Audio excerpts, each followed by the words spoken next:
Confermate tutte le sanzioni che la Consob ha inflitto nel 2017 all'ex amministratore delegato ed ex direttore generale dell'Istituto Bancario di Montebelluna Vincenzo Consoli, dichiarato insolvente dal Tribunale di Treviso un anno e mezzo fa. Lo ha stabilito la prima sezione della Corte d'Appello Civile di Venezia. Il banchiere dovrà pagare oltre €500.000, anche se potrà ancora decidere di fare ricorso in Cassazione.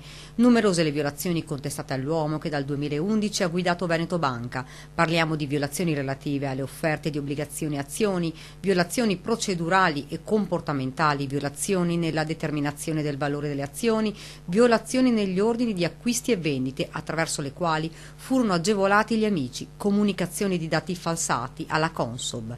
Ma Consoli non sarà l'unico a pagare, sanzionati anche gli amministratori che si sono succeduti nel Consiglio della Banca dal 2009 in poi, imponendo loro poi di pagare multe che vanno da un minimo di 10.000 ad un massimo di €140.000. Si parla di multe per oltre 5 milioni. Non solo, ma rimane ancora aperta la questione della sentenza di fallimento del Tribunale di Treviso, contro la quale ha presentato ricorso lo stesso Consoli. I giudici hanno disposto una perizia per stabilire se effettivamente l'istituto fosse insolvente o se, come sostiene l'ex direttore generale, il patrimonio ancora in cassa il 25 giugno del 2017, pari a 1,7 miliardi, fosse sufficiente per liquidare tutti i creditori.